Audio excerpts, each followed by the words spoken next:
Welcome to my channel. ఈరోజు అమ్మ వంటల రుచిలో ఆరోగ్యకరమైన మిరియాల చారు ఏ విధంగా తయారు చేయాలో చూద్దాం. తయారు చేయడానికి కావలసిన పదార్థములు, తయారీ విధానం చూద్దాం. నానబెట్టుకున్న చింతపండు నిమ్మకాయ సైజ్ అంతా, తరిగిపెట్టుకున్న టమాటా 1, తరిగిపెట్టుకున్న ఉల్లిపాయ 1, కరివేపాకు కొద్దిగా, నూనె 1 టేబుల్ స్పూన్, ఎండుమిరపకాయలు 2, వెల్లుల్లిపాయ రెబ్బలు 4 లేదా 5, కొత్తిమీర కొద్దిగా, ఆవాలు 1/2 టీ స్పూన్, జీలకర్ర 1/2 టీ స్పూన్, పసుపు 1/4 టీ స్పూన్, మెంతులు 1/4 టీ స్పూన్, మిరియాలు 1 టేబుల్ స్పూన్, ఉప్పు రుచికి సరిపడినంత. మీరు కావాలనుకుంటే చిన్న బెల్లం ముక్క కూడా వేసుకోవచ్చు. అలాగే 1/4 టీ స్పూన్ ఇంగువ కూడా వేసుకొని తయారు చేసుకోవచ్చు. ముందుగా మిక్సీ జార్లో కానీ రోట్లో కానీ 1 టేబుల్ స్పూన్ మిరియాలు, 1 టీ స్పూన్ జీలకర్ర, 4 వెల్లుల్లిపాయ రెబ్బలను వేసుకొని కచ్చాపచ్చగా రుబ్బుకోవాలి. ఇలా కచ్చాపచ్చగా రుబ్బుకొని పక్కన పెట్టుకోవాలి. ఇది మంచి స్మెల్ వస్తుంది. తరువాత చింతపండును ఇలా రసం తీసుకొని పక్కన పెట్టుకోవాలి. ఇప్పుడు స్టవ్ మీద మూకుడు పెట్టుకొని 1 టేబుల్ స్పూన్ నూనె వేసుకోవాలి.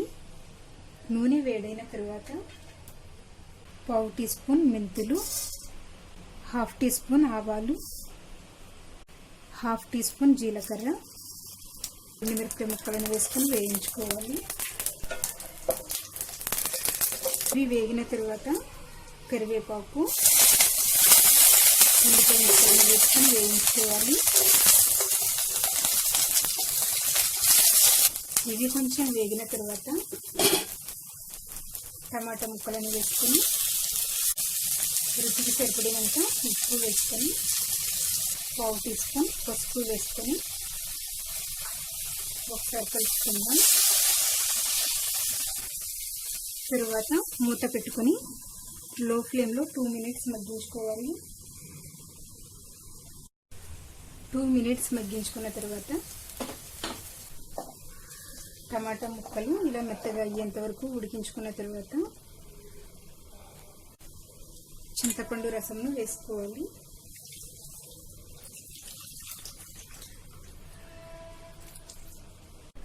ఇంకా కొంచెం వాటర్ వేసుకొని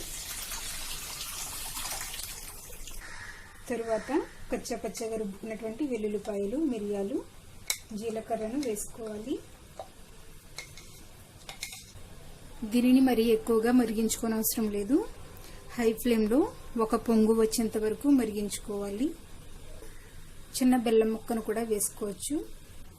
ఇలా 1 పొంగు వచ్చిన తర్వాత స్టవ్ ఆఫ్ చేసుకుని కొత్తిమీర వేసుకుందాం.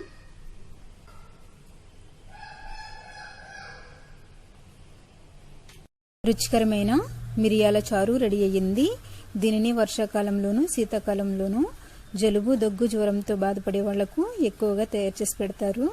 దీనిని వేడివేడి అన్నంతో తిన్నట్లయితే జలుబు, దగ్గు, జ్వరం నుండి చాలా ఉపశమనం ఇస్తుంది.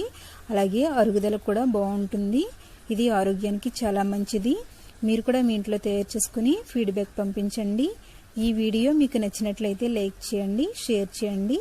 మరిన్ని వంటల కోసం నా ఛానల్ని సబ్స్క్రైబ్ చేసుకోండి. Thank you for watching.